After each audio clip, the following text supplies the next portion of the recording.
So we're here.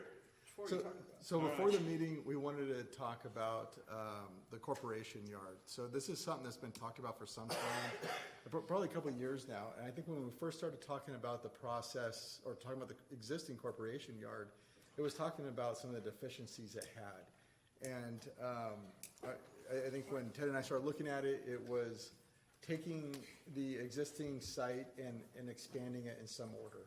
Ted will talk more about bathrooms and conference rooms and the sizes of them. But we started looking at putting temporary buildings out there to start housing some of our staff. And as we were looking at that, we realized you're talking about hundreds of thousands of dollars to do that. And so that really led us down to the road of, we've always planned a new corporation yard off Boulevard.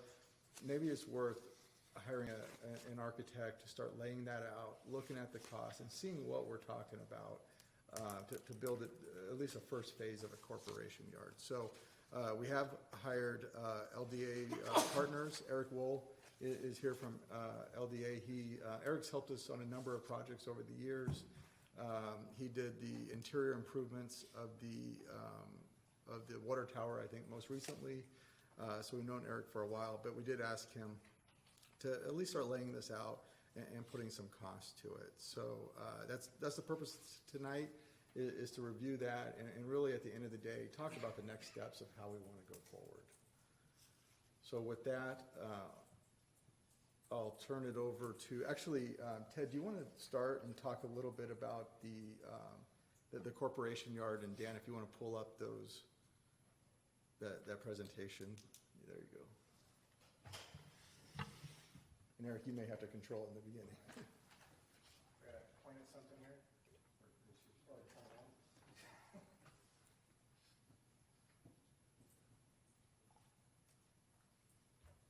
This is our engineering department. Our IT department's over there. Yeah, you may have to. Yeah, can you scroll through the slides? Yeah, it's not queuing right. There you go. Okay. Can we get voice commands? Everything else works. Yeah, our existing corporation yard was built back in 1976.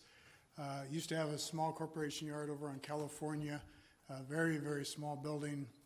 But we've, in 1990 or 76, we had 7 employees. They kind of outgrew that facility. It was before my time. But they built this facility here at the Corp Yard with a two bay shop, a small office, small break room, and a facility for working on small engines and such. We've outgrown that through the years. The break room has been increased twice. Taken over the office space and such. We have one restroom. It's a single stall restroom with a urinal. That still is what we have for facilities where we've got a portable toilet that's we've brought in to help us accommodate, but we're still way behind the curve when it comes to sanitary needs for our facility. Most of the time, that's just happens during in the mornings and at lunch, and in the evenings. Of course, most of the time everybody's out, but we do use the break room for the. Dan, can you go to this slide here? This is the break room. It's been increased twice. When we have everybody there for morning meetings. Safety meetings and such. It's just so compact. We have 3 air conditioners, small window air conditioners that just can't keep up. It's pretty bad. For safety training, it's just not adequate. Again, the one toilet, the one sink. We definitely needed some more. So as Kevin mentioned, we did look at increasing the size. We're limited on that site because of constraints that we have with utility easements and the existing layout of the site. But we were looking at what we could do with the existing site and just couldn't put anything together without spending a whole lot of money. We currently have 28 employees, full-time employees, with 6 part-time employees. So again, when we're all there, it's overcrowded. We only have the 2 bays, the original bays for the vehicle maintenance. And then the storage of the facility. In the mid-90s, we built an additional shop, but as we've grown with the number of parks, the number of buildings, the number of facilities, the number of responsibilities, we've just over time have ran out of room for storage, along with the maintenance needs that we have for all of our equipment. So the photos you see here are of the shop, the 2 shop bays. The upper left-hand corner is the shop itself. The lower center photo is the shop, the second bay, with all of our maintenance equipment. We're just running out of room in that facility. The lower left-hand corner is our oil shed. As time's gone on, as we've got more equipment, when the facility was built, we had 2 or 3 55-gallon drums of oil. Now I think we have like 7 or 8 in that facility, and we're running out of room. We're having to store oil on the outside. Just overall have outgrown the facility. The picture on both the upper and lower on the right-hand side is the new shop. That's where we keep all of the equipment stored inside, so that it lasts longer. The lawnmowers, all of our building maintenance equipment and facilities. We even have a small machine shop in the corner of that facility. So, bottom line is we've kind of run out of room. We've been through a number of times where we've tried to reorganize things. We've actually got other off-site facilities, the water tower over at Well 12. We also have the facility of the building over at the library. We have a shed over there that we use that's full of material and equipment. So we're just at actually past our capacity of this facility. So, be happy to answer any questions. Do you want to go to the next slide? Sure. Perfect. Okay, great. To kind of dovetail on what Ted was saying, so when we started our review of the city's courtyard and existing facilities, number one, it's very obvious there's not enough space for current staff, and not to mention future staff that the city may hire, down the road. But we looked at it for just how functionally operational it is, and so we have concerns about how operations staff, how they can function and do their job efficiently, and same thing with maintenance staff. And that's probably the big things that we look at for operational efficiency. How functional is the existing building? It's 30 plus years old. Things were done a little bit differently at that time. So now we look at kind of modern operations and how things are the trends that are going towards the future. And some of the other things about the existing facility, it just has some basic code upgrades that are required. Some simple things, which now I think we're pushing almost 25 years past ADA. There's simple ADA things that still need to be upgraded. So the concern that we had was just, don't throw good money after bad. And, if we're going to upgrade the facility, it doesn't make a lot of sense necessarily to put a lot of money into a facility that's still going to be functionally obsolete. And that's probably the root of the issue. Even if you were to upgrade a lot of this stuff, the existing facility would still be functionally obsolete. So we started looking at long-term planning needs for what the city is, and looking at a new courtyard over on Doak. So we kind of broke this down into phase 1 to be a little more manageable. And so phase 1 would be a new operations and maintenance facility. And then subsequent phases would come online as the city grows. And that allows for continued consolidation for a new courtyard as time goes on. So what you're seeing on your screen now would be like an overall master plan, and then that area that's highlighted in the red box is really the phase 1 aspect of the project. And so when we're looking at phase 1, we want to make sure that can dovetail for future phases 10, 15, 20 years down the road. but really start taking a look at today's needs. So I could talk about this slide here briefly.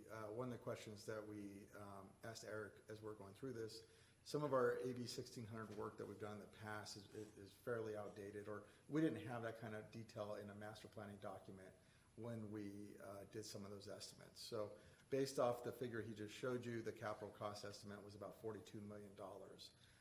That's total cost. You know, as the AB 1600 and the financial folks start looking at it, they do a nexus analysis and they determine how much of that should be allocated to future growth and how much of that should be allocated to existing residents. So that has not been done yet, but would need to be as we look at updating the AB 1600 report. Right now, we are collecting, or the basis of that report was a capital cost of just over $12 million. And that turns out to be a fee of $1,600 per single family unit. We're anticipating if you did look at the $42 million, allocating that, you could see anywhere from $3,500 to $5,500 for a new single family unit fee. I have a question. Go back one slide. The colored part plus the gray part, that's $42 million? Yes, The whole master plan. The whole thing? the whole thing. Okay, now go back to the other slide. Of that 42 million, are you saying that the current PFFP fee will or has generated $12 million? Will generate $12 million at the build out of the general plan. And that's at the current $1,600 a household? Yes. Yes. So then if we double it, it would go to 25 million? Right. Round numbers, yeah. Okay. Yeah, and the 42 I'm million. just wanting to make sure. Yeah, and the 42 million still needs to be allocated. So that's the total cost, but we'd still have to allocate that between existing residents. Right, and future okay. growth. Any other questions on this? I'm done for now.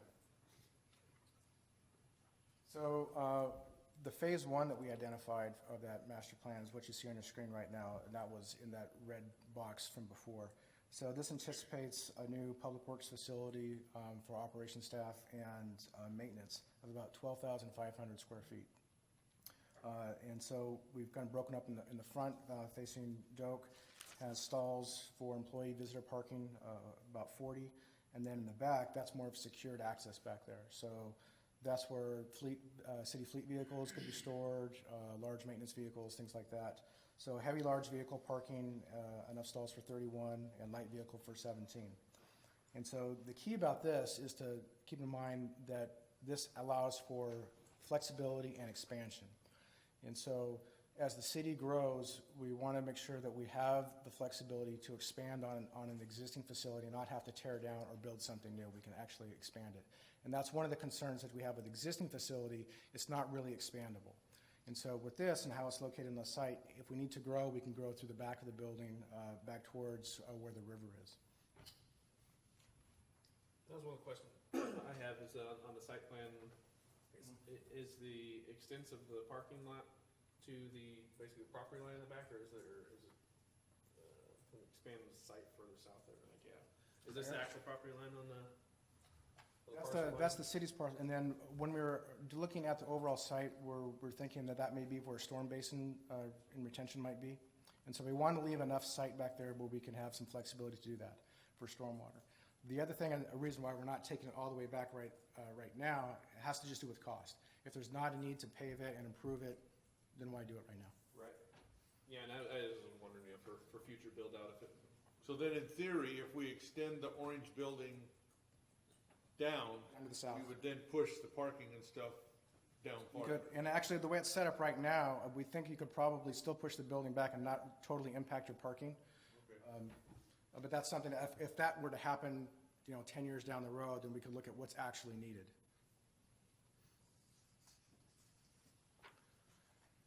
So as part of this process, we did a conceptual floor plan and did some conceptual estimating based upon the needs of the city and doing some projections.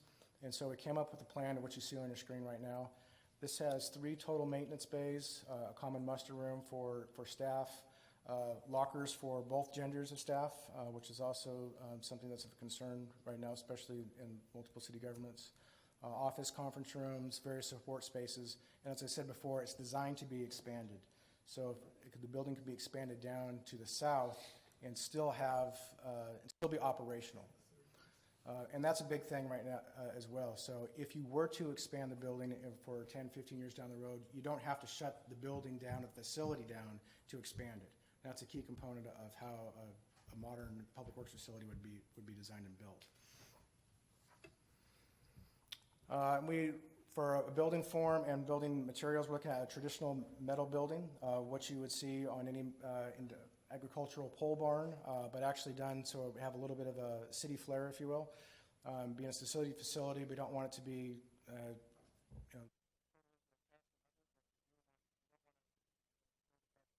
as I like to explain to clients, we don't want a Yugo, we don't want a Cadillac, we want a Chevy nicely loaded. And so we want to be fair to staff, but we also want to be mindful of the taxpayer. So as a city resident, I'm definitely mindful of that. So, in the plan, it looks like does part of the building have a second story? a mezzanine, storage mezzanine, equipment mezzanine. Is that the glass part in the? No, that's in the back. Yeah. Okay, So what where you see, is it in your views?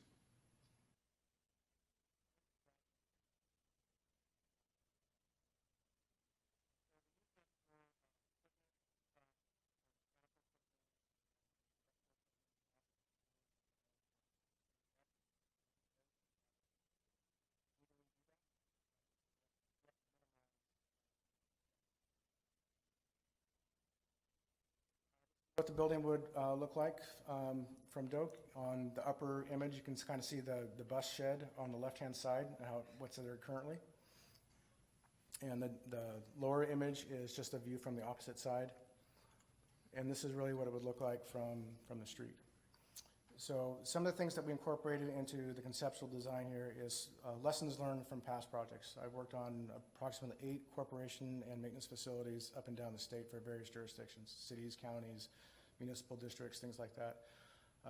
And kind of learning what works and what doesn't work and how you put together these buildings, and also learning as maintenance comes on and public works, as they change their operations, the trends we look forward to for the future. So things we're looking at is durable materials, things that can take a baseball bat beating, in a public works or maintenance facility. At some point, someone's going to drive into the wall, guaranteed, or someone's going to throw something against the wall. So regardless of whatever initial capital cost we look at, I know that the operation and maintenance cost of a facility is going to dwarf that over time. So we always look at materials that can stand that test of time, that can take a beating. Another aspect that we always look at is bringing natural light, especially in the maintenance facility. One, it improves employee morale and productivity, and that's also with the state regulations for energy compliance is just kind of something the state's kind of leading us down that way. Yeah, you guys would never run into a building, would they? Not on purpose. Or throw some. I think it's more James you have to ask now. It's more, whatever. Just a test, guys. So some key aspects of the building is there was 3 bays, which I mentioned before. 2 of them are designed to be heavy duty, and one is designed to be a light duty. That's not to say that you can't have 3 light duty vehicles in a bay, so there's flexibility in how the building's laid out. We looked at the city's current fleet. It has about 120 vehicles. And so using some general rule of thumbs of how much staff you have, mechanics, the types of vehicles, and the ratio, we think that this facility would be adequate for the city for the next 15 to 20 years. And so we're kind of looking towards the future and building for the future. From a cost standpoint, we kind of broke this down into building, site work. Those are the hard costs. And then you have the soft cost totals. And so the soft costs are things that's not necessarily in the building, but it could be testing, project management, design fees. And the hard costs are actually the nuts and bolts, the steel and the wood that goes into the building. And we also have contingencies and escalations. So I think we put in here an 8% contingency, which is the same percentage that the Department of Finance for the state of California uses, and also I think a 4.5% contingency, or excuse me, escalation over the next year. So that gets a total project cost of about $7.5 million. Now, it's not to say that we can't realize some savings in that as we go through a design, but that's probably a realistic estimate of what a facility would cost in that first phase that's in that kind of red box. So are change orders in the soft cost, or What's that? are change orders in the soft cost, or change orders over and above? Those are typically buried within a contingency. Sometimes we do well with those, and sometimes we don't. You said the hard cost of the nuts and bolts. Yeah, that's the actual building components. Contractor overhead, profit, and bond is the nuts and bolts. Well, when I look at what hard cost, that's the actual cost of everything that the general contractor is going to supply. So that's the materials and his overhead, bonds, insurance, and what have you. So basically, the hard cost is the number that the contractor is going to give you. That's the nuts and bolts. Yeah. I don't know, in construction world, soft cost, the contractor overhead probably soft cost. But the bid that you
design We put for our overall estimate, we had lump sum percentages for various components for testing, inspection, design, permit fees, stuff like that. I want to say that for design, we had in a 9% based on overall hard cost. So you know, are we at a point right now to begin the design, and maybe it's not even a complete design, maybe we get it to 30, 60% right now, and kind of figure out, you know, what is the true cost of this thing, and in the meantime, one of the things I put on here too is explore options with the budget committee. You know, we've talked about, you know, ways to loan money, and a reasonable payback in that money. Obviously, adjusting the AB 1600 fees is a big part of that. If we're not collecting the right amount of fees, we're not going to be able to ever pay ourselves back or collect the right amount of money. So, you know, I think as far as the order of business, that needs to happen in fairly short order, or begin that process. But, you know, I was looking back for some input from the city council on moving forward with the design, understanding there's still a real question mark with how do you fund the overall construction of this type of facility, and that remains to be seen. It's obviously going to come from a loan of some sort. Well, the other thing you have to figure out is how much of this is existing and how much of it is going to be meeting the needs of growth. Because you can't charge the whole $7 million against AB 1600. That's exactly right. Because if you're replacing what's there now, that's on us. Right. That's not on future growth. Yep. That's exact, and that would be part of this process with the budget committee. And we would get that as we start updating the AB 1600 fees. I think that's the question that needs to come out of that. For phase one and the master plan, how are those costs allocated? And then how do you fund those portions? But you're exactly right about that. Not all of that would hit the AB 1600 fund. Well, go ahead. I was gonna say, I got a question, but can you go back to the pictures, please? No, the existing facility. I should have stopped you at the time, but you were on a roll. Okay, this bottom left, do we ever get it, Ted, do we ever get, like, inspected by the state or anybody, and is that considered, I mean, do we have drains in that facility? It seemed to me new facility, we need drains, you'd have to have these things separated. I mean, it seems to me that, I know if a farmer had it set up like that, they'd have some issues. Well, we have the county inspects us periodically for hazardous material, those type of things. Currently, all of our stormwater from this site goes directly to the sewer plant, so we luck out in that aspect. It doesn't go into the storm system, so all of our washout water. But the facility, as it relates to those type of things, meets all the standards. However, there's a lot of things that we're doing in this facility that we really need upgrades, as Eric was mentioning, that we're possibly a little bit out of compliance.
Tell our employees that they have to run this city to the standards that we've set with that. Doesn't cut it. Have you had anybody hurt out there yet? This looks like actually a disaster waiting to happen.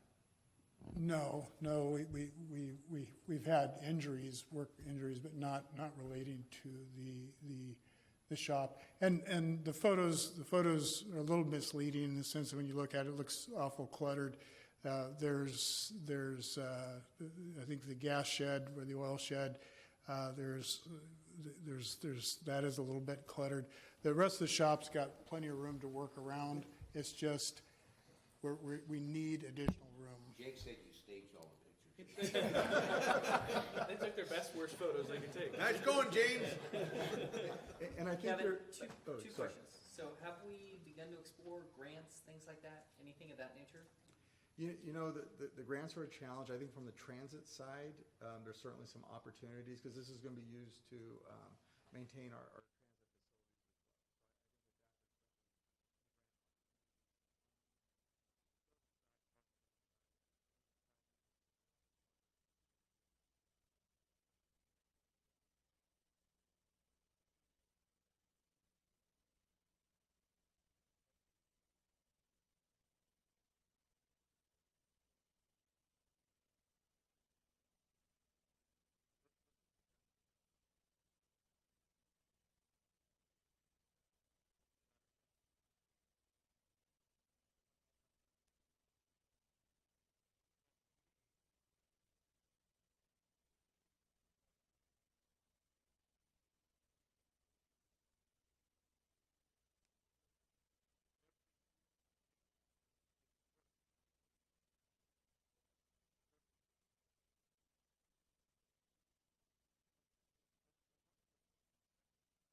Problem solved. Yeah. You can maintain trains out of here. Or we can maintain one or two of the RTD buses. There you go. Yeah, hey. Yeah. We'll be rolling in the dough. Just put a couple parking stalls for the train station in there. Parking for the intermodal. We need a little more room than that. Down your buses, don't need to go all the way up to They don't Scott. all have to be there. Just put a couple in there. Future growth. Yeah. So, What kind of time are you talking about, Kevin, to get to the 30% and the next discussion? Are we talking a fairly short period of time? I would say to get to a 30% design, you're probably looking between 2 and 3 months from notice to proceed. And along that way, there would be some internal reviews in discussion with the city to kind of refine a little bit, true needs and separate the needs from the wishes. So then maybe we can come back and say, this is the true need, this is the wish that we think you're going to have a need for in 5 years, and get direction from council on, is that something we want to incorporate now? Well, and that puts that in a good spot, because about that time we start developing the budget for, what year is that gonna be, 2021? yeah, So this becomes part of that, rather Exactly. than something floating around out there Right. by itself. exactly. And during that 2 to 3 months, we could have the financial consultant going through allocating costs. So all that kind of comes together at the same point, and we'll give council some options of how to fund this. And then, from there, I think there's clear direction to everyone on how to go forward. So I think this is a long overdue improvement at Yep. the corporation yard. So. Yeah. If we get it done fast enough, maybe Ted'll hang around. No? Ted? I don't think he's gonna wait for that. Well, You'll be out there He'll come inspecting visit. it every day. He'll be driving by every day saying, come on! if we put it on the condition that we name it after him, if he sticks around, then, it's one more carrot. Ted Johnson. Ted Johnson Corporate Yard. No, hey, you can name a bathroom after me, I'll take that. It is, right Okay. there. It is right here. The James. Yeah, they're going to the parks. The JP Lou. All right. Good. Well, that was kind of the discussion we were hoping to get out of tonight. We appreciate your time, and I think it's one of the first times we've had a workshop or closed session and actually ended a little bit early, so. Years and years of practice. Yeah. Call the meeting back into session. This is the meeting of October 8th, 2019. And we will have the pledge. Mr. Parks, if you would lead us in the pledge. And remain standing for the invocation. I pledge allegiance to the flag of the United States of America and to the republic for which it stands, one nation, under God, indivisible, with liberty and justice for all.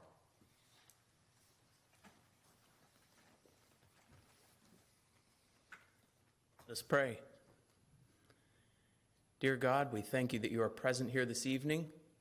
We know from reading your word that you are interested in governing authorities, both great and local. We thank you that you care about the families and individuals who live in and around Ripon, and that we are by no means too small in the scale of the world to be in your notice. We pray that tonight, every decision made, every conversation held, even the conversations whose purpose is to settle a disagreement, would be described by love, joy, peace, patience, kindness, goodness, faithfulness, gentleness, and self-control. Guide us by your will. In Jesus' name we pray. Amen. Amen.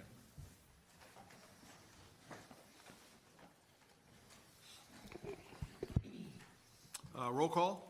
Councilmember Mike Restuccia. Right. Dean Euchre. Daniel DeGraff. Here. Vice Mayor Jake Parks. Here. Mayor Leo Zuber. Present. The next portion of the agenda is for public comment. This is for anyone in attendance who wishes to address the council about an item that is not on the agenda. If there's anyone who would like to address the council, if you could go to the podium, state your name and address, and there's a 5-minute limit. Is there anyone here? Seeing none, we will proceed. Next item, approval of the minutes for the meeting of September 10th, 2019. Second. Oh, wait, I gotta get my stuff going here. Okay.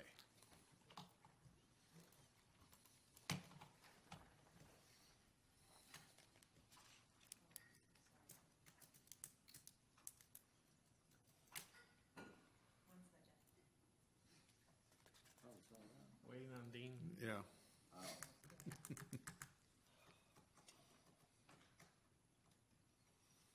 Want me to vote for him?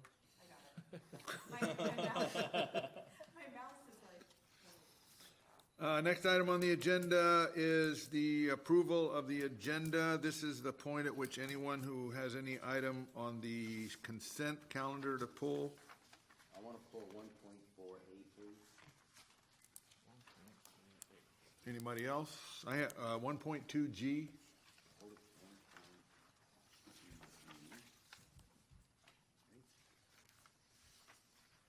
Any others? All right, then if we could have a motion to approve the agenda as amended. So moved. Second.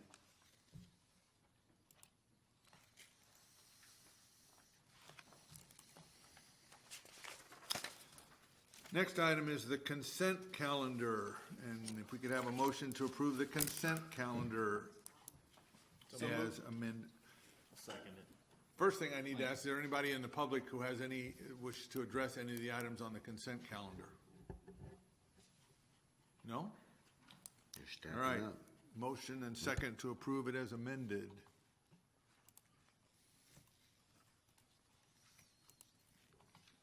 All right, first item that was pulled, 1.2G.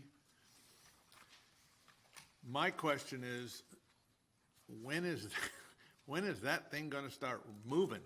Because we're in the third month of school and it's still not operational. Yeah, you're correct. The plan is to have that operational by next week. We were out programming it today, testing it, and then we plan on getting the striper out there to be finishing the striping the day we flip the switch to turn it on. So, Do we have any process in place to educate people about what they're supposed to do?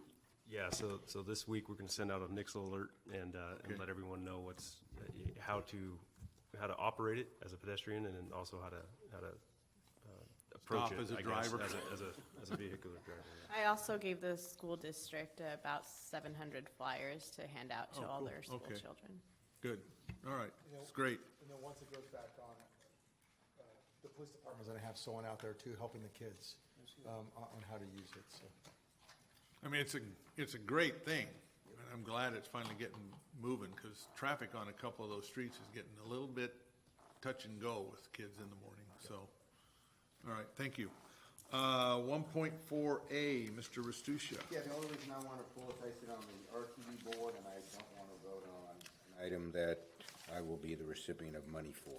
So I'm supposed to walk out of the room, so as you guys vote, I'll walk out. Right, Tom? Correct. Okay, I'm walking out. Catch me before I go. All right. Need a motion to approve, we can do them both at once, right? 1.2A or G and 1.4A? No, you have to do them separately because he needs to be in on one. Oh, we have to do them separately. So we need a motion for 1.2G. I'll move on that one too. I'll second it. All right.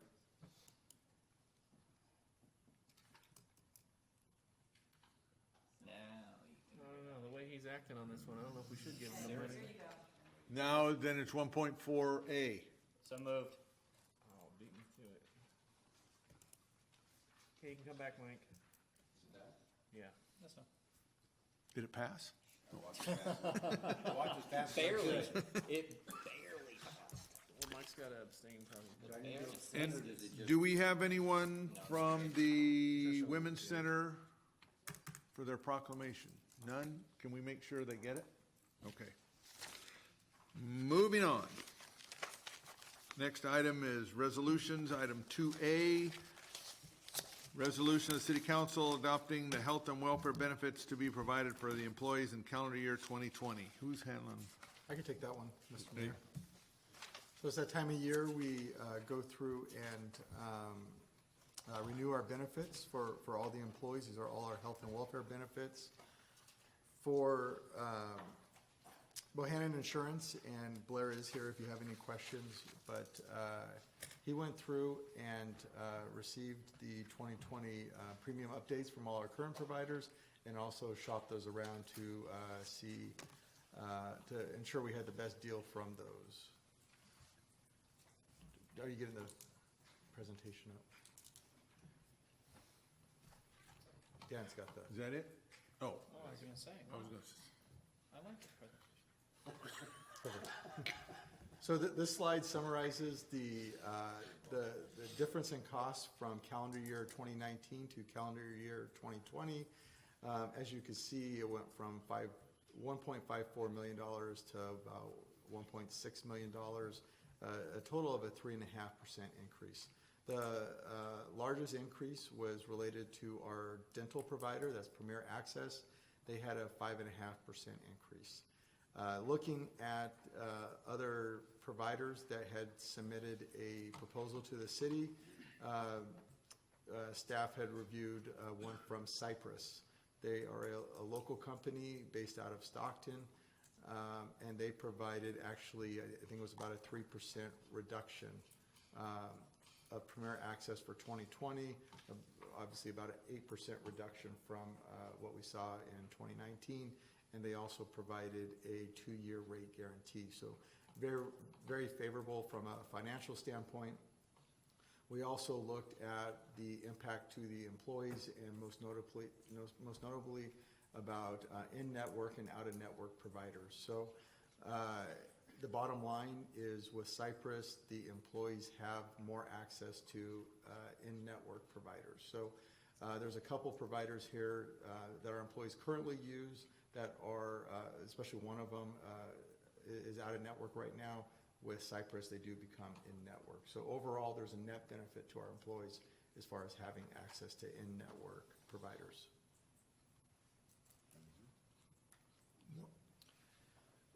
We have language that has been in the MOUs we have with all of our employees, and it sets a threshold where anything above set amounts that we set in 2016, we share in the premium increases. So this slide summarizes the change in those premiums from 2019 to 2020 and the responsibility of the employee and the city. So the top half of this table is all the employees enrolled in Blue Shield by employee category, employee only, employee spouse, etc. So I won't go through all the numbers, but you see those premium increases. The category that has reached the threshold is the employees within the category employee plus family. The employee responsibility goes from $175 a month to $200 a month in 2020. And then you see the remainder of that becomes a city responsibility. Same thing with the bottom half of that table. Those employees are within the Kaiser plan. And the employee plus family is the only category of employee right now that has met that threshold. And the employee responsibility is going from $123 a month to $153 a month. And again, the city's picking up the remainder of that. Lastly is just staff's recommendation. Essentially, we recommend to continue with all of our current providers, with the exception of changing from Premier Access Dental to Cypress with a 2-year rate guarantee. With that, I'm happy to answer any questions. Anybody have any questions? Any questions from the audience? Then a motion is in order. So moved.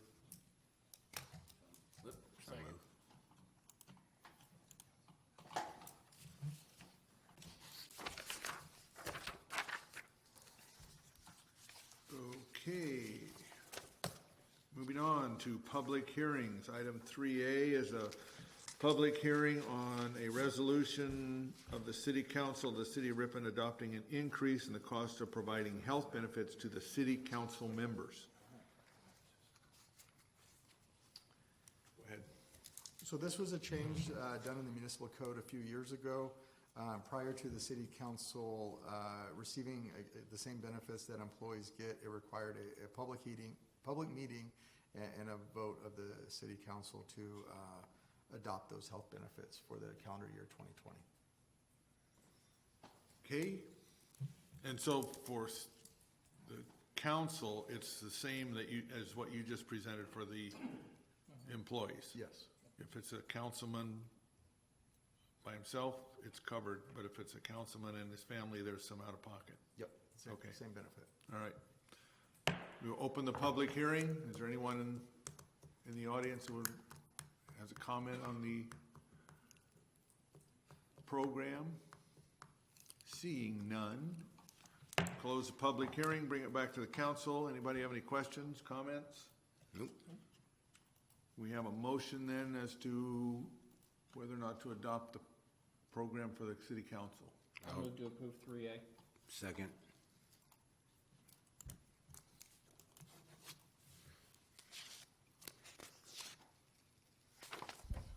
Okay. 3B, another public hearing for unmet transit needs. This is an annual occurrence by the Council of Government to ask each community to hold a public hearing in which the community has the opportunity to identify any transit needs that the community might have that in their opinion are unmet but could be met. So that's what this meeting is for tonight. And then that information goes back from all the communities in the county to the Council of Governments, and they use that to allocate transit money that comes in from the state and federal government. So, we will open the public hearing, and if there's anyone here that would like to identify or state a case for an unmet transit need, now's your chance. We're not being stampeded. Seeing none, we will close the public hearing, and the information will be related to the COG board for their consideration. Item 3C is this is a public hearing too? Yeah. Okay. This is on the multi-species habitat conservation and open space plan fee update. Most people don't know that when you do any kind of building in this county, besides paying a fee for roads, a fee for whatever, there is also a fee in place that is designed to mitigate the impact that that building may have on protected species. And that fee goes to the Council of Governments, and they use it to buy land other places that can deal with the species so that the subdivision or the business or whatever can be built. And they establish a fee every year. Who's going to talk about this? I got that one. Okay. Sooner. This one actually has good news when it comes to a fee. Yeah, for once. For once. Second time, actually. So again, we do this every year at this time. We look at the fees. COG looks at the fees. They have a formula that they plug the fees into. They look at land values and such and what the actual cost of these easements or outright preserves would cost. And so this year, again, for the second year in a row, the fee is actually going down. So for the city of Ripon, most of our land around the vicinity of Ripon that would be developed upon is the multi-purpose open space category, which is the cheapest category you see on your staff report there. So the fee's going from about $6,700 an acre to $6,400 an acre. So there is a staff report from SJ COG that was attached to the city staff report. This is a public hearing and also a resolution to be adopted after the public hearing is closed. So I'd be happy to answer. Other questions? Then we will open the public hearing. And again, this is your chance to come up and ask questions, make any statements. Seeing none, we will close the public hearing. And do we adopt? They want us to adopt these, right? Yes, approve the resolution, Right. adopt the resolution. Okay, so I need a motion to approve the resolution setting the fees. So I'll make a motion to adopt the resolution amending San Joaquin County Multi-Species Habitat Conservation and Open Space Plan for 2020 development fee. I'll second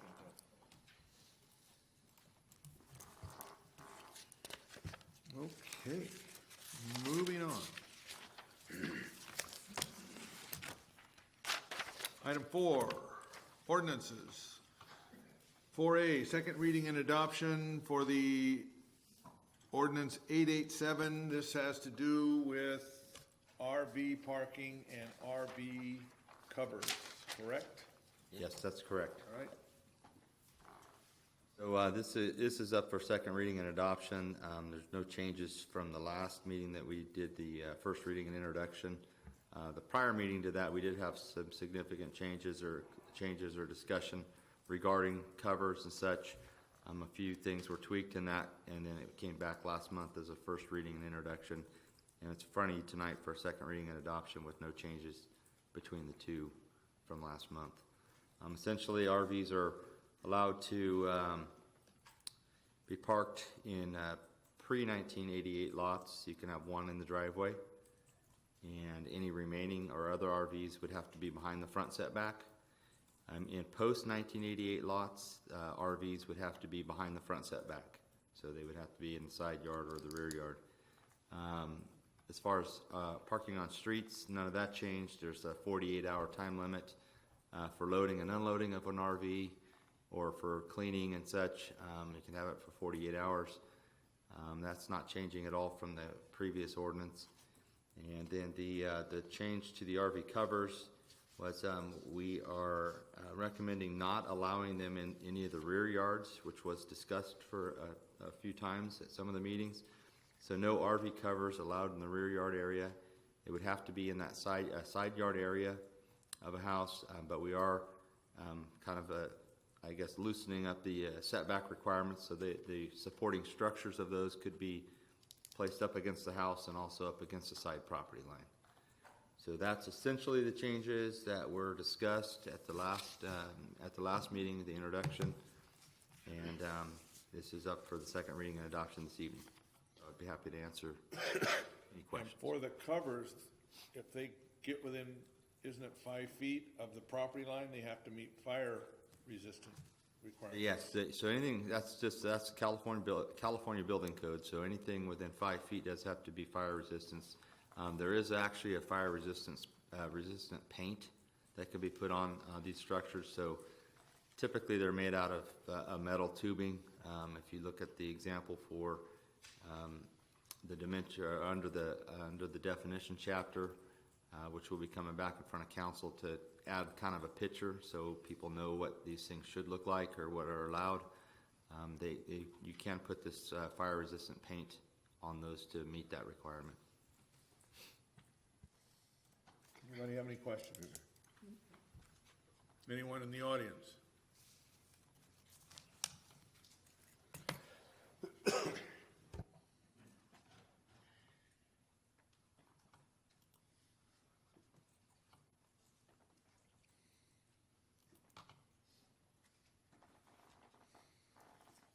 Good evening to the council, members of the people on the other side. This is obviously the last night that I'm going to get up here to discuss this particular thing. My name's Lex Cornell. I'm at 1712 Coralstone Lane here in Ripon.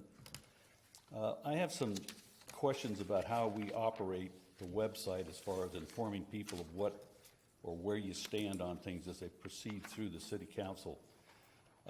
I have been checking to see if after last month's meeting there was going to be something published that's actually stated within the ordinance itself that people are going to go and read what was decided or has been decided on at these meetings. Because I haven't seen some of these things clarified in any of the things that have gone through. Now, we always get very late notices. We get the meetings from the previous month, just a few days before this meeting is held. There's nothing that's in there in the agendas. So is the ordinance, as you discussed, that Ken discussed tonight, going to be the final say on that? And is it going to come out in print with those ordinance changes in there so they're showing to people? What's the status on that? So if adopted in the format tonight, within 30 days from tonight, it'll go into effect. So That'll be the first time that people have read it? It'll be up on the city's website at that point. Okay. Well, my point is this.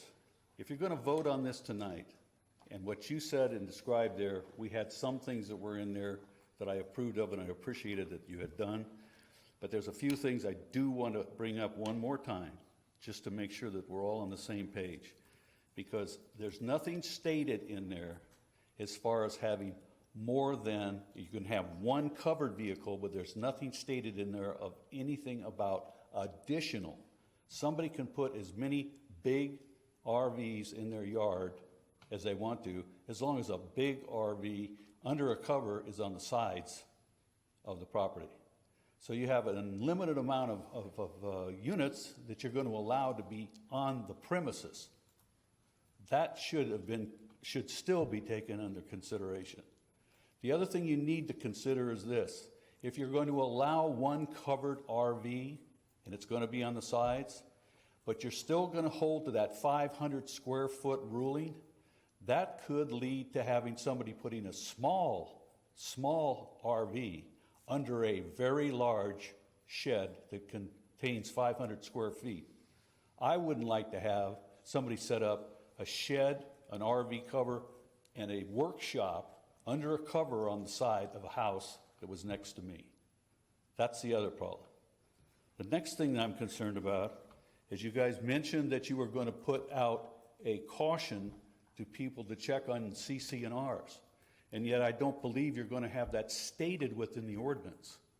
That should be stated in the ordinance, that you should have that precaution, that when somebody reads that ordinance, they're going to know it without going down and talking to somebody, except they're going to go down and ask for a permit. But that's all on just what? Maybe you're going to tell them, maybe you're not. If it's in the ordinance and they can read it, I think that would be much more appropriate under the circumstances. So I would wish that you guys would consider that particular side of it. And the other thing that I'm very concerned about is that the enforcement element. This is like the pink elephant in the room.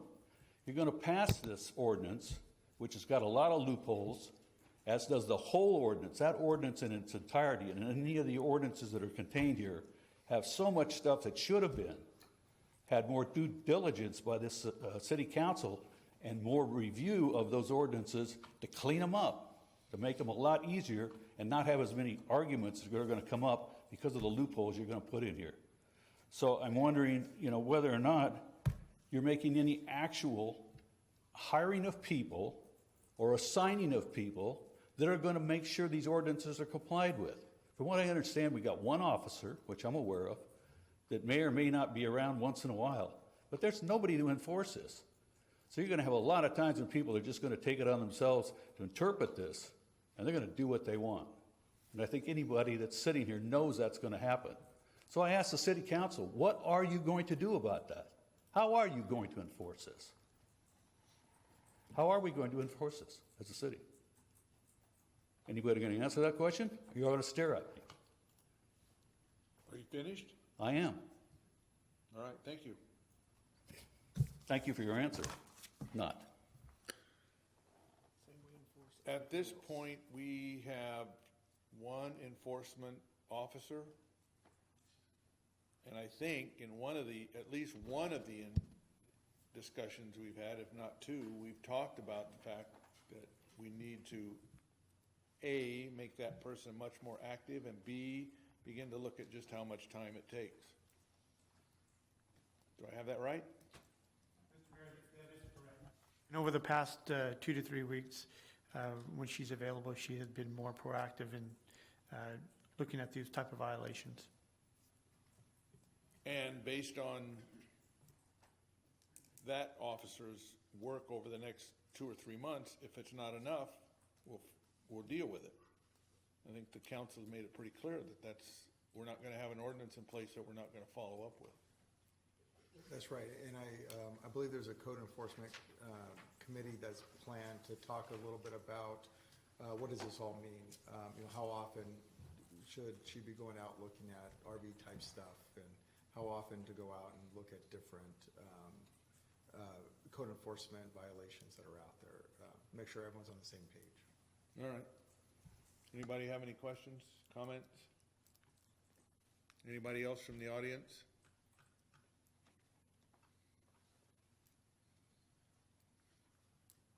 Morale, 645 Bob Way. I have a question more for clarification purposes. If you're doing some type of work in your yard. For instance, you're installing a pool or doing some major landscaping in the rear yard, where your vehicles that you currently park on the side yard portion of your property need to be out front for more than 48 hours during that period because construction, people are coming and going. What's the process to deal with that? Because I certainly don't want to be moving my boat back and forth every 2 days while people are coming and going doing work in my yard. I mean, I could certainly put it on my driveway for any given period of time during this process, but I mean, it doesn't make sense to move my boat in and out every 2 days. So what's the process there? At this point in time, there's no exception for that. It would have to be moved. I mean, that's ridiculous. Well, Come on. Well, if I may answer that question, like what Mr. Cornell has stated, when you start getting into exceptions, you become to expand the availability of people to abuse it. And how do you become an enforcement arm of the city to be able to address that? So there are no exceptions for that. Can someone come down to the city, to the police department, and say, I'm going to be putting a pool in, my boat or RV needs to be on my driveway, I'm not talking about in the street, but you don't have any process developed where you can come down, fill out a form, say, I'm going to be doing this work for the next 6 weeks, my boat is going to be on my driveway for the next 6 weeks, so it's not tagged as part of your enforcement. I mean, it can certainly be developed and managed, I would think. No, there's no We'll look exception at into this it. time. We'll figure something out. It's a legitimate point. So anyways, that's the only one point I wanted to bring up. Thank you. But not tonight. All right, anything else? So what, we need to waive the second reading and adopt the ordinance? You just move forward to adopt the ordinance. Okay. So moved. Second.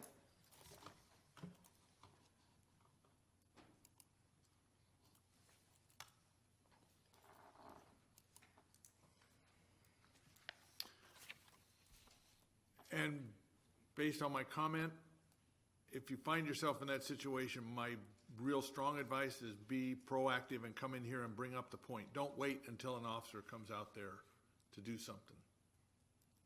I think something can be worked out, but it's a whole lot easier to talk about it before it's a problem than after it's a problem. Okay? We done? Okay. 4B, this is an ordinance that is being proposed for the regulation of sidewalk vendors in the city. Mr. Zeidervart, is this yours? Yes, thank you, Mr. Mayor, fellow council members. A little bit of background here. On September 17th of 2018, Governor Brown, that time signed into effect Senate Bill 946, also known as the Safe Sidewalk Vending Act, basically which limits the city's ability to regulate sidewalk vending unless we adopt a specific regulation or make specific findings, which is what we're trying to do this evening with the first reading and introduction. The legislation defines sidewalk vendor as a person who sells food or merchandise on a public sidewalk or other pedestrian path. With the enactment of SB 946, which went into effect January 1st of 2019 of this year, the legislature amended certain government code sections to decriminalize sidewalk vending with the following intentions. Create entrepreneurial and economic development opportunities for immigrant and low-income communities. Increase access to desired goods such as culturally significant food and merchandise. Contribute to a safe and dynamic public space. Promote the safety and welfare of the public by encouraging local authorities to support and properly regulate sidewalk vending, and to decriminalize sidewalk vending itself. Currently, our city municipal code prohibits stationary and or roaming, what they call roaming sidewalk vendors from operating in the public right-of-way here in Ripon, which is inconsistent with the new Senate bill that went into effect in January. Since the enactment of SB 946, a city may not cite, fine, or prosecute a sidewalk vendor for a violation of any rule or regulation that is inconsistent with the bill. In pertinent part, the SB 946 requires that the city regulations must be consistent with the new Senate bill. The city may not require a sidewalk vendor to operate within specific parts of the public right-of-way except when the restriction is directly related to, and this is the key part of the bill, objective health, safety, or welfare concerns. So basically, the city may adopt additional requirements regulating the time, place, and manner of sidewalk vending, so far as the ordinance is directly related to health and safety and welfare concerns. So working with the city attorney's office, we have prepared an ordinance addressing sidewalk vending in the city here, which is in front of you this evening. Just very quickly, the bill goes through, or the ordinance proposes, it's got kind of the purpose in there, definition section defining a lot of the pertinent information within the ordinance, a section requiring a city business license and a permit requiring sidewalk vending itself, a process for issuing a permit, operating conditions for sidewalk vendors, prohibited activities and location for sidewalk vendors, penalties associated with people not complying with the ordinance, and an appeals process for that. So I won't go through everything in detail. I know you guys might have some questions about it. I'll try to answer those kind of one by one. There's a lot of information in the ordinance. So at this time, I will turn it back over to you, Mr. Mayor, and be happy to answer any questions. Anybody have any questions?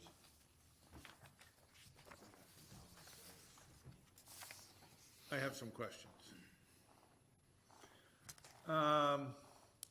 And I got them referenced by section so that, because they're mainly to make sure I understand what I'm looking at.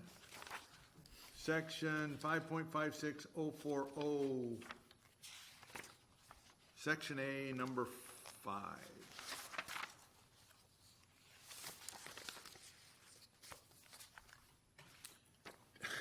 Does that, when I read that, does that mean that if they've done something wrong, they get fined, they pay the fine, they can apply for another license? So how many times can that happen before we finally say no? Yeah, I'm not sure on that answer. I asked Tom to kind of look into that and what legally we can and can't do as far as issuing a permit. So I don't know, he might be able to answer that a little better than myself. I think if it proves to be a problem, we can come back and take a look at the ordinance at that point. If we have repeat offenders, you have the preceding 12-month standard as well. Right. So you're gonna hobble them a bit with that. But at some point, there is precedent in federal law, certainly. If you were talking about the endangered species issue earlier, under the Endangered Species Act, if you've been convicted for a violation of the act, you can't get a federal permit to take endangered species anymore, period, end of story. So there is precedent for that. But I think here what we have is sort of I would say not as strict a standard as that, but certainly one that we can apply consistently. And then if we end up having a problem, we can revisit the ordinance and maybe have an outright prohibition on somebody who has repeat multiple violations under our ordinance. The next one is section 050J. First I have to find it myself.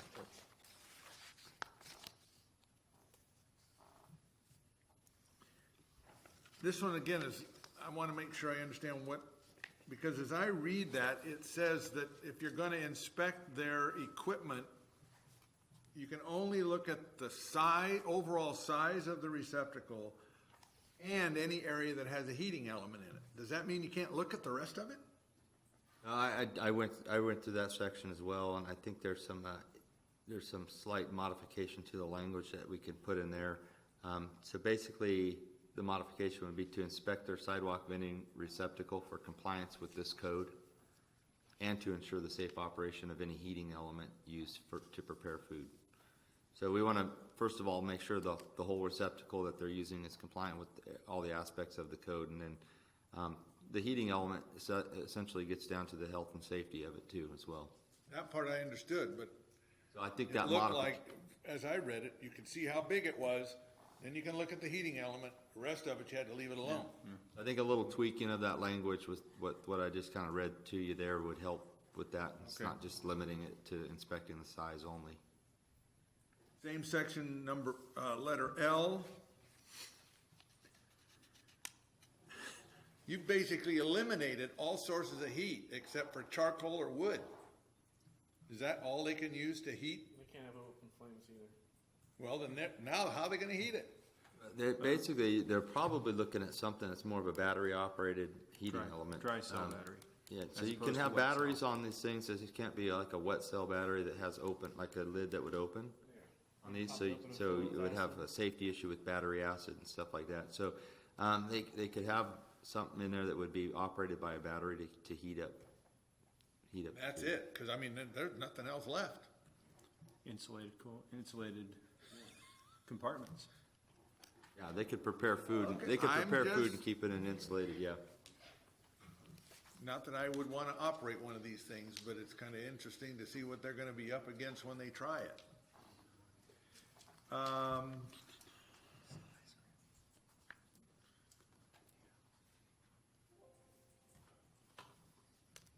Section P has to do with I think it's the overall size and the trash receptacle.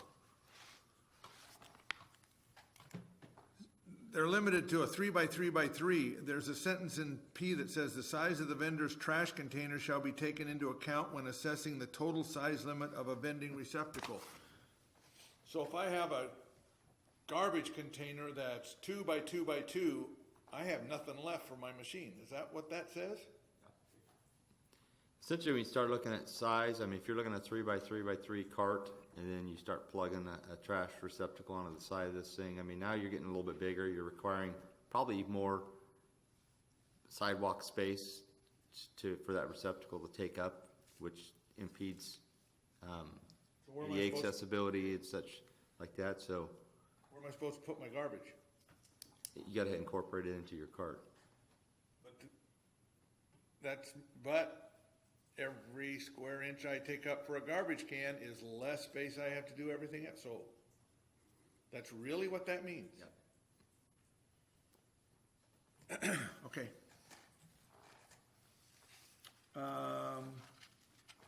Same section U has to do with stopping at the curb. I didn't understand that. Yeah, that one covers, so sidewalk vendors shall not vend to or otherwise conduct transactions with persons in moving vehicles, so obviously they're not supposed to be flagging a moving vehicle down, or vehicles illegally parked. So if they're coming up and parking on a red curbed area to try to pick up food or something like that they can't vend to those either. If it's not red curb. They can park, then they if can there's a park, yeah. So the illegally there applies to the parking as well as the stopping. That was my question, because it says illegally parked or stopped, but it should be illegally stopped. Is that what you're saying? Right. Okay.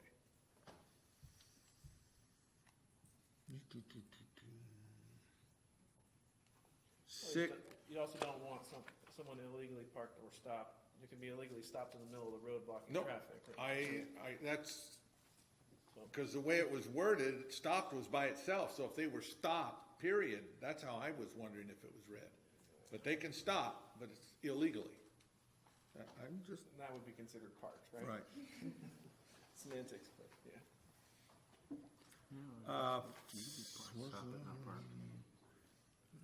060C5. That has to do with power. Yes. It says they can't use an electric outlet or power source that is owned by the city or another person other than the sidewalk vendor. So they can't, even if somebody says you can plug into my building, they can't do that. There's a couple things there that pose a safety hazard. That's cords, obviously across the public way or stretched across the way there. That could be a trip hazard. Also with the fire department, anytime you have like an extension cord or anything like that, if they need to, that's like doesn't meet the fire code either. So that's why that's in there. Okay. I'm almost done. 060D5. That's on the next page. I'm not understanding how that relates to health, safety, or whatever. Which one is it? Oh, The one, they can't be in any public park where the city has signed an agreement for concessions that exclusively permit the sale of food, by a concession. In other words, they can't go compete with somebody. But the reason this law was passed is because they wanted them to be able to compete. And I don't know why, but it is in the bill that way, in the It Senate says bill. that? Yeah, there's a Senate carve out in the bill for it. In the Senate bill, it does carve out provisions for that. If you have a park where you have a concessionaire that you've granted concessions to, you can prohibit a sidewalk vendor from locating there. Somebody had some money someplace there. No, You're they- basically giving that person exclusive rights to sell there, and then if someone else just wants to come in one day and take half your customers, it's not very fair to the person who's got the, He'll do it across the street. well, do it Can they across the sub it street out then. though? Say they wanted to, but the concession stand was fine with it, that this person was gonna serve burritos or whatever. That's They his can't- decision, not ours. I know, I'm just saying, would the law allow that? Well, if it's part of the concession. Well, I think what the city would say is no, because we don't want to get in the middle of a Right, but what private if- transit, but of judging the validity of a private transaction. In other words, one side says, I've got an exception to sell here and the other guy says, no, we don't. Our guys are bouncing back and forth trying to figure out whether there's an No, actual but deal. Jake's saying, what if the licensed concessionaire Right. tells Daniel that he can set up his hot dog stand in the park? He doesn't care. Is that okay? Daniel controls the Yeah, park. because you're saying there's no victim there in Right. that Right. situation. As long as the But it concession overrides the has- law. Does he have the authority to override the law? Well, as long as the concession has, the ability to serve, as long as they're not limited to one location, if they're able to sell throughout the whole park, then it wouldn't make any difference. Depends on what their license would be, right? Yeah, the problem is it kind of puts us in the position of getting in the middle of a private transaction. First of all, I don't ever see it happening, because I think these guys have fought too hard and put too much money in to get these, even to get an express carve out in a bill like this one. I'll hold my opinion about what I think of this bill. I think it's a dumb bill, like, I could go on from there. But, to work as hard as to get this language in there to protect their exclusive franchise and concession, I don't see those ever being modified. But I suppose if it's something that comes up consistently, we could take a look at it and come up with a procedure around it. And it in the bill, it does talk about a local jurisdiction may do the following. And so that, it does give although they've stripped a lot of our other power away, they have given the city the ability to restrict that if there is a concessionaire that's at a park. Okay. You may do it, some cities might not. I mean, Only have two more. They're in section 080. B1 refers to an appeal fee established by resolution. Do we have that, or is that coming? It'll be at your next meeting. Wanted to make sure we got through the first reading and introduction first before. And then just to make sure I understand, B2, they cannot appeal a fine until they pay the fine. Is that what that says? Okay. And the reason for that is if they pay an appeal hearing fee and it doesn't go their way, we're gonna play like heck just to even get that fine back out of them. If they're innocent, they get it all back. The appeal hearing fee and the fine, because that means we're in the wrong. We're saying they, we'll give you your money back on that. Okay. And on deposit, basically, is what it is. I'm done. Okay, I've got my list. 5.56.03, paragraph 17. Council would have a better idea, but shouldn't the city be listed as either lost payee or additional insured? So that if they bring us a policy and it says it expires, it's 12 months, it expires 2 months from now, but they quit paying premiums 9 months ago, you've got a policy in hand that looks like it's valid and it's not. We want to be notified to make sure by the insurance company it's still a valid policy. Yeah, and I think as part of getting that insurance, then that will be standard terminology we required in getting that policy or getting that coverage. So I understand what you're saying. You want to make sure that we're additional insured or whatever. Whatever doesn't give us liability, but it allows us the ability to be notified if the insurance gets canceled. Yeah, correct. I think that's covered. Okay, as long as it's covered. 5.560404, paragraph 4. let's see here. 040, paragraph 4? God, I don't know. I got notes Isn't it everywhere. fun navigating this thing? Talks about, The conduct of sidewalk vending activity will not require the diversion of police officers to properly police the area. You wanted to add, I wanted to add firefighters, medics, whatever, first responders, because it just says police officer, but we don't want them to get in anybody, any right, that could be added. first responder. 5.56050K. So we're talking about sidewalk vending receptacle shall not exceed a total of 3 feet, a total width of 3 feet, and total length of 3 feet. That does include the garbage, so that kind of helps out a little bit here, because what I looked at was, if you take something like that and you have an 8-foot sidewalk and you have 1 foot from the curb and 3 feet of the cooking facility and 1 foot for the cooker, I mean, by the time you only have about 2 feet for people to continue walking by, I mean, that makes it pretty tight. That's if you have an 8-foot sidewalk. So I don't know how you make it much smaller than that, but that's pretty tight, I think. So it's tight. I mean, And realistically, you can probably, if you want to kind of provide that safety buffer, because I mean, if there's a couple people queuing in line to get something from a sidewalk vendor, you could chew up that area pretty quick. Easy. You know, under section 5.56060 D4, talks about the minimum width of sidewalk being 8. You know, I mean, that could be increased to 10. Well, I'm just saying, I mean, I went out there and measured just to kind of see what it would be like, and it becomes pretty, I mean, it doesn't seem like it should, but it does become pretty tight. And so that could be increased to 10 feet to give that extra room, because like I said, by the time even if you're up against the back of the sidewalks, you're not up against the curb, you're still gonna be put off of a building or something that could be in some of these areas. So that's 4 feet. You don't want people walking around into the street, going around and things like that, so, anyway, just, that's something to consider, I think. 5.56050N, let me see, 5.56060N.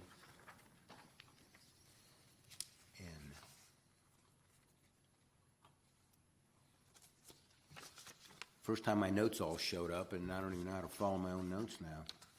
050N? 056050N. No. 56050N. 56050. Bear with me here. That one just says they gotta be within 5 feet of the thing, they can't be wandering up and down. The sidewalk vending requires more than one person to touch sidewalk vending. All sidewalk vendors associated shall be within 5 feet of the sidewalk vending receptacle. Okay, I guess that one's fine. Just means you can't roam around. 5.56060 C6.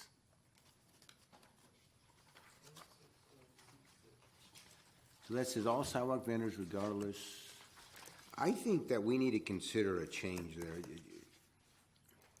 They can't conduct business between 10 p.m. and 7. I think you should do the same as the residential. I know you said something about the businesses are allowed to, but, you know, that means people can be out there on the sidewalk until 10 o'clock at night, right? The bill does specify you shall not be more restrictive than what the businesses in the area are allowed to do. Right, so because we allow the businesses to stay open, or the businesses are open, this has to be, okay, so it has to meet the same requirements. Okay, well, that answers that then. And then DN. Boy, I tell you, 100 feet's pretty close. I think we need to consider, I put 500 on my notes, but I think we need to consider something a little bit further, so if it happens, I mean, 100 feet, it's almost like stacking up, especially if you can be, I mean, I know they can't be down Main Street because there's not enough room, but if there was, every 100 feet you'd be stacking up. I just think we need to consider something, I put 500, but I don't care if it's 200 or something a little bit further apart, just so it doesn't look so, I don't know, some people it probably doesn't look cluttered. To me, that would look cluttered. What's, a typical block is how many feet long? Come on, James. 500 feet. what I was gonna say, about 500 feet. I think If you like, tell a well, person that they can't be within 100 feet of a corner, and they can't be within 100 feet of the next guy, you're talking about 3 people would fit on a block.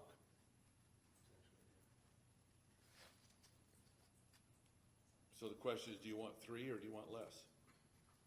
I think that, and just to give a rough estimate, the distance between,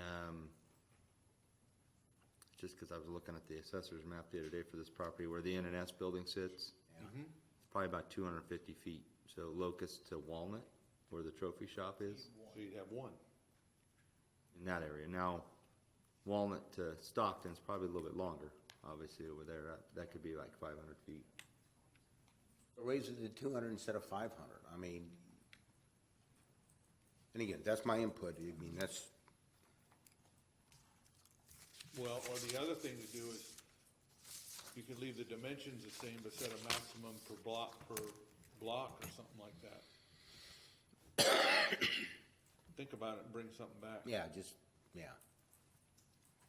My concern was just stacking them up, however it gets Yeah, put in there. We could make those changes between this meeting between and the next readings, meeting. yeah. Yeah, that would be a minor technical change Yeah, in okay.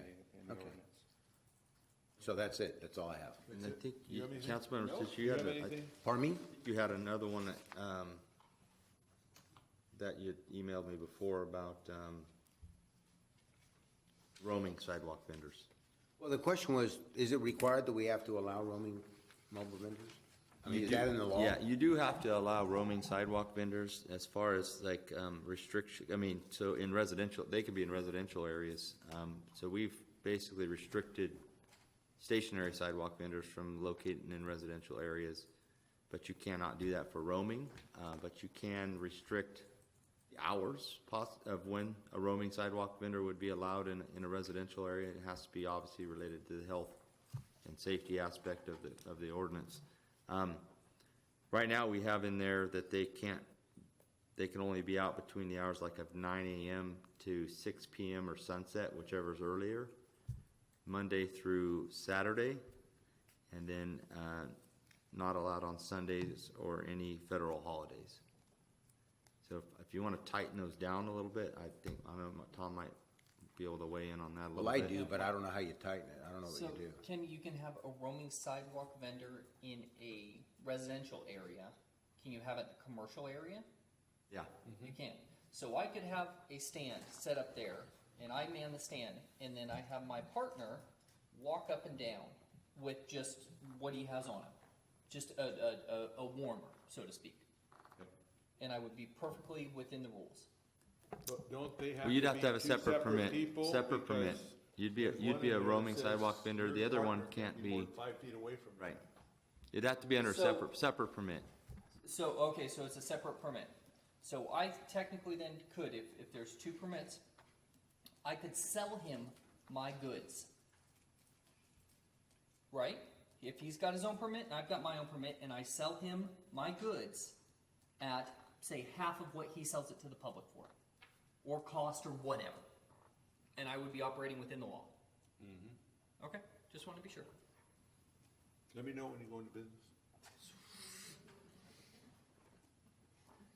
Jake's hot dog. Hey, I think hey, we need to I've done it consider before. that residential piece. I know people in my neighborhood wouldn't want to see people going around with a car in our residence, our area.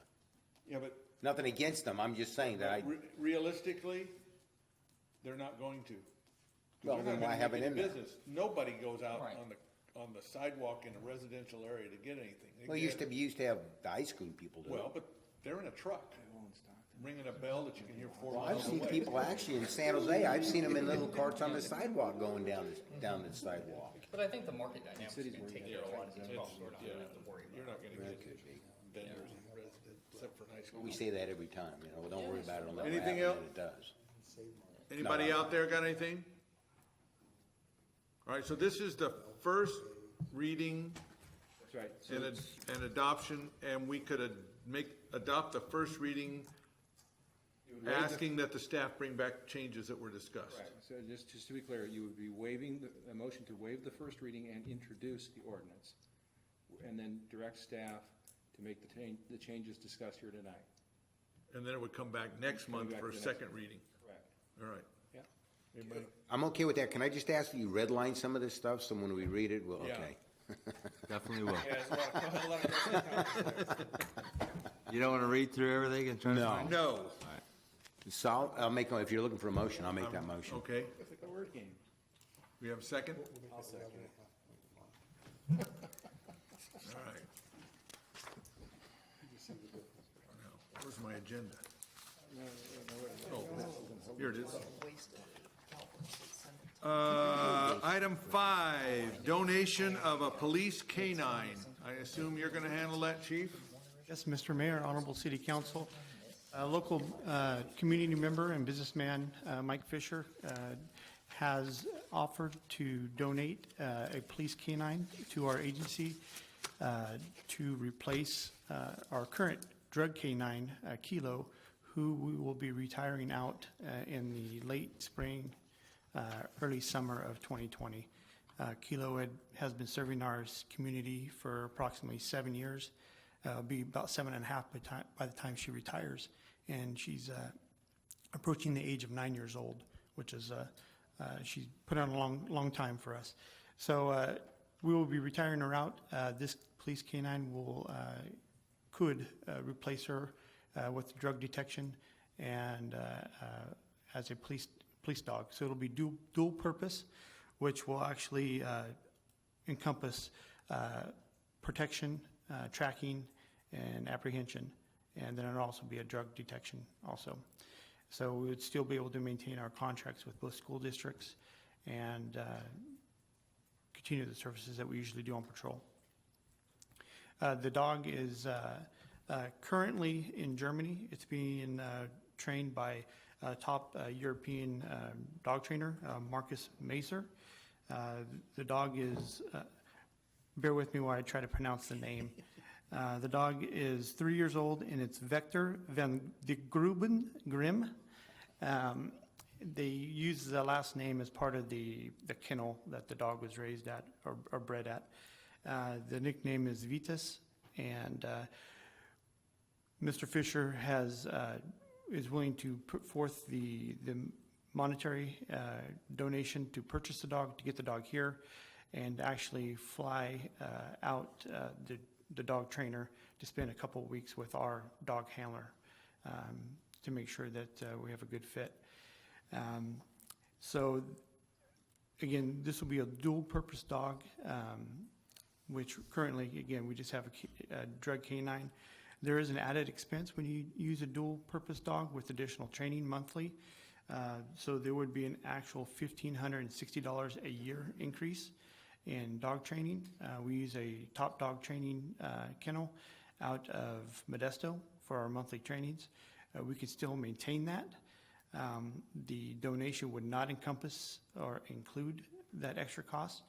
And then we would have to maintain the traditional costs that we currently do with our current dog program, which would include the maintenance training, veterinary care, food, and other associated costs. Is the 1,500 an annual cost or a monthly cost? It's an annual cost. That's an additional cost to what we already have. So for just a drug canine, it's $120 per month. With the dual purpose dog, it's $250 per month. We currently have 3 officers that have applied for the canine position, and if the donation's approved tonight, we will be doing interviews at the end of the month. And the dog, again, if approved, would be scheduled to be here in November. We need a 6-month imprinting with the new handler before the dog can be deployed on active duty. So from November through roughly May, the dog would be here, be with the new handler, but would not be ready for duty until, again, probably early June. Chief, so then, does that mean that the new handler, are they gonna be on the street then, or their full-time job is gonna be working with the dog? No, they'll be on the street, and during that imprinting, is that what you're? Well, either or, I'm just kinda curious as to if the handler now, if they're gonna transition away where they're gonna be with the dog full-time, on the street training, or they're gonna be, off to the side training, kind of away from the public, kind of, how's that component supposed to work? The 16 hours a month is at a secluded training. It's with other canine handlers in the area. They don't train out in public. But the officer will not be removed from his patrol duties. Okay. If that kind of answers your question. Yeah, that They does. they will That's more maintain, where I was as a going. patrol Yeah. officer, this will be a collateral duty. Okay. Where they will have a canine partner. Okay, I was just curious as to that. So I have some comments. So first of all, thank the Fishers. I think that's just awfully generous of them to do that. And I hate to see Kilo go, but, you know, because I helped get him, but I hate to see him go. Now, this is going to sound really crazy, but we have little puppies, and I've spent well over 20 grand on surgeries, operations, and things like that, and don't have insurance. Is this for $15,000 dog? Is this the kind of dog that maybe it makes some sense to get some sort of insurance to cover like high expense items if something happens to him? Because a dog like that, you don't just put down, I wouldn't think. You care way too much about your dogs. Mike's got a soft spot. But Yeah, I know. Well, I didn't spend it. My wife I was spent gonna it. say, yeah, okay? Mike or Mona. But one of it's the very two. expensive. Yeah, Yeah. all police canines are expensive. It just is to the degree of work that they do. Even Kilo, just as a drug detection dog, was about $8,000 when she was donated to the police department 7 years ago. So Vitas would be a little bit more expensive, and that's something that we can discuss and make a determination if that's a viable option. Okay, just curious. I just had the question. Because it gets Any expensive. other questions? Nope. We have a motion. I motion and thank the Fishers for donating the dog. And I'll second that motion. You vote no?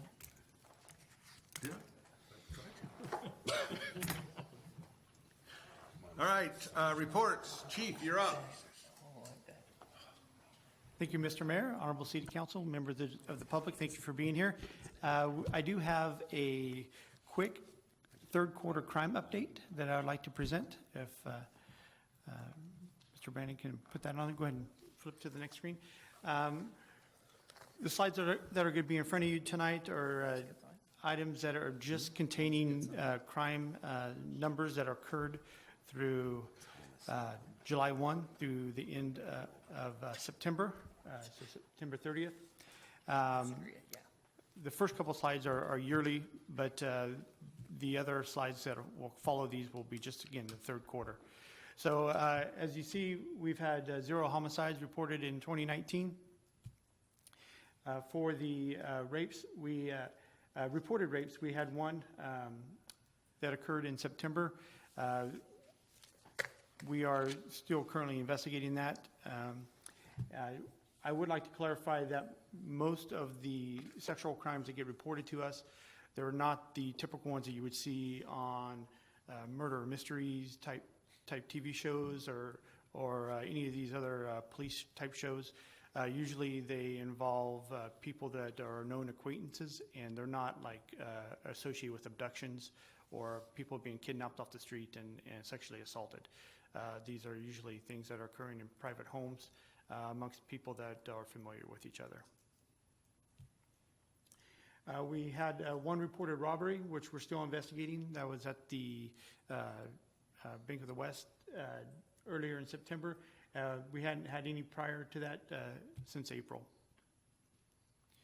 Aggravated assaults, we haven't had any reported since February. And the simple assaults, again, we had 0 reported in September. A few reported in July and August, but as you can see, we've had a downward trend. The assaults typically are physical fights that don't incur great bodily injury or are likely to create great bodily injury. Usually these are typically known as fist fights. We had 1 reported burglary in September and 2 in August. These are traditionally commercial or car break-ins.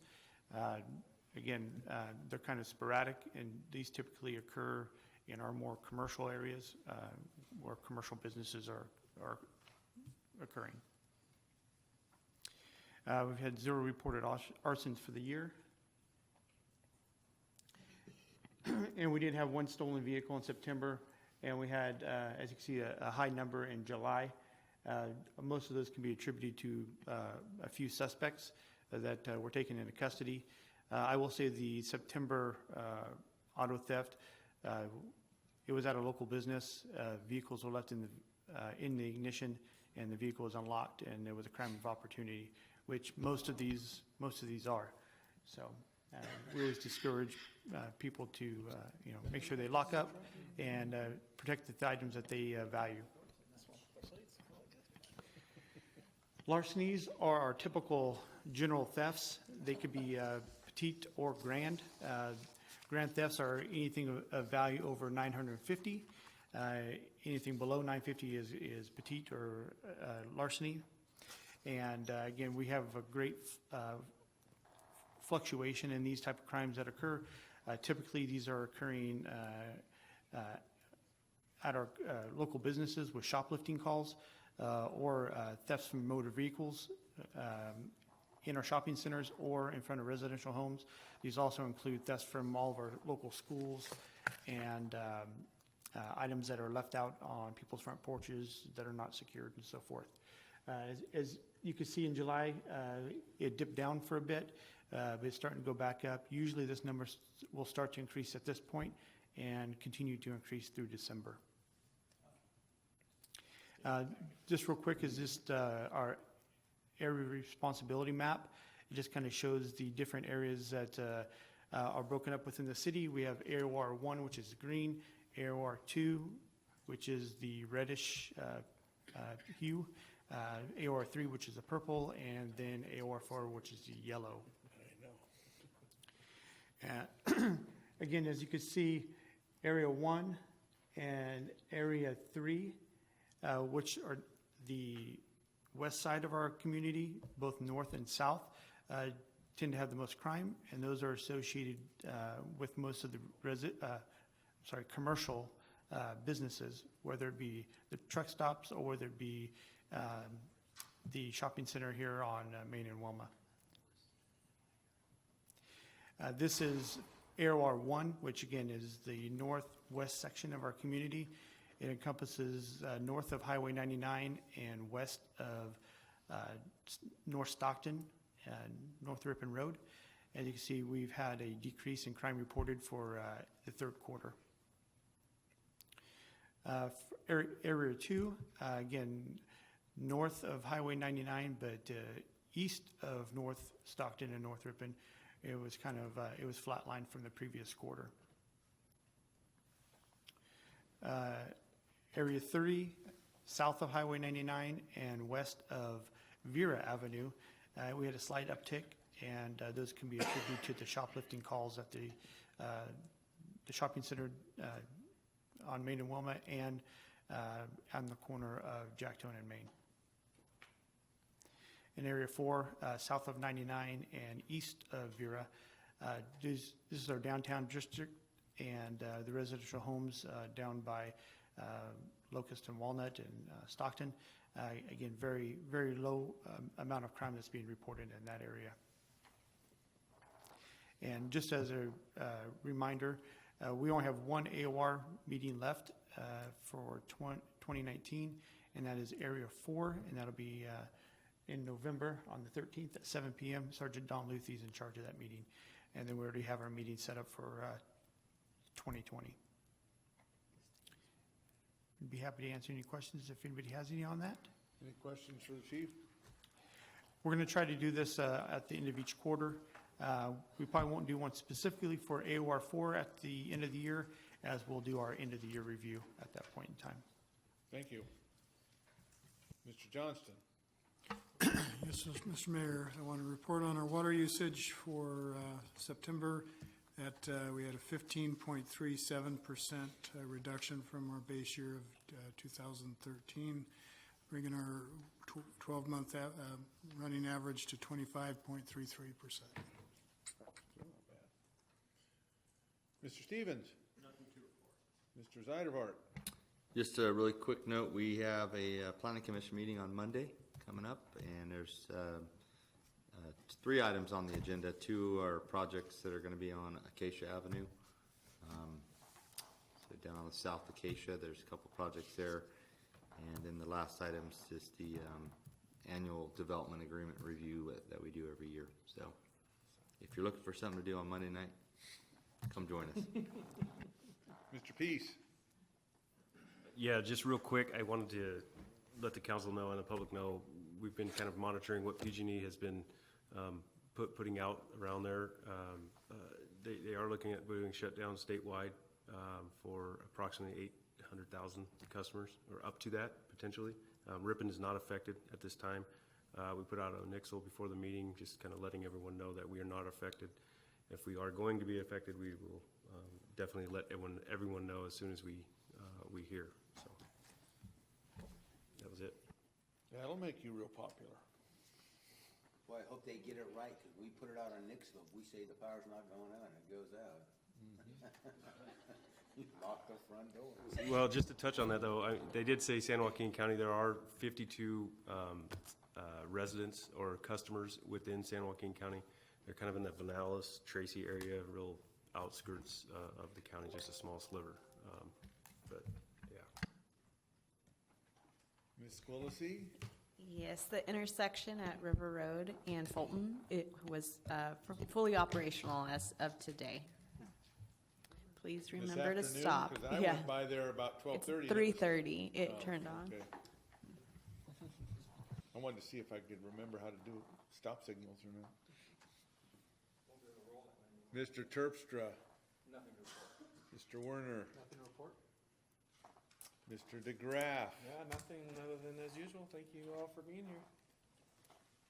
Mr. Restuccia? Yeah, the only thing I want to bring up is Chief didn't bring it up. You had your Menlo Ripon car show on Saturday, and because of the chief, he was able to bring out a mobile appointment vehicle for veterans and also a mental health facility that we've never had in the past, and it was all because of your efforts. So I think, I heard a lot of positive things about it, so thank you for doing that for the veterans. Mr. Parks? Nothing other than to say I stand with Daryl Morey, You what? Who's he? Houston Rockets GM. Oh. You had to bring that up here? I did. I just have one thing,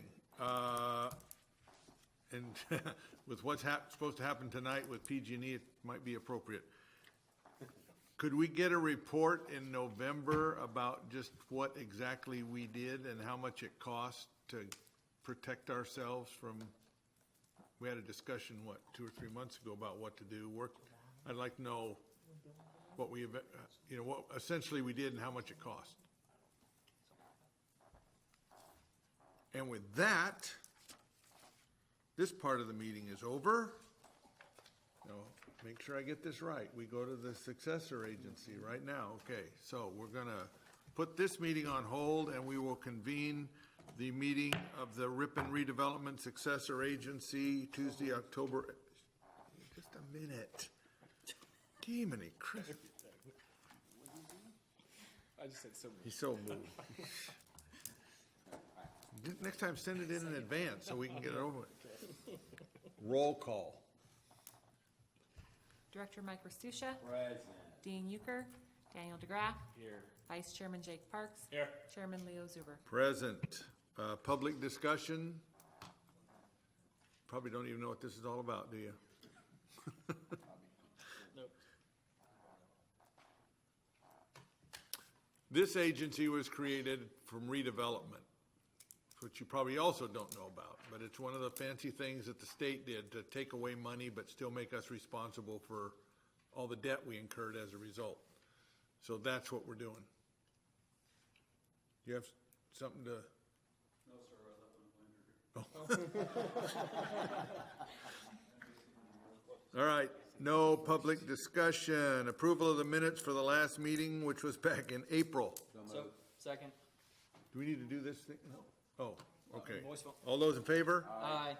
Opposed? Motion carries. Consent calendar, various debt service payments. Move to approve. Second. All those in favor? Aye. Opposed? Motion carries. And we adjourn the successor agency, and now we will convene the regular council meeting in closed session. Is anybody that wants to talk about the closed session items? I'm getting very good at this. Then we will adjourn to closed session. Thank you all very much. Or you can wait till we come back, but there's no guarantee how long that'll take.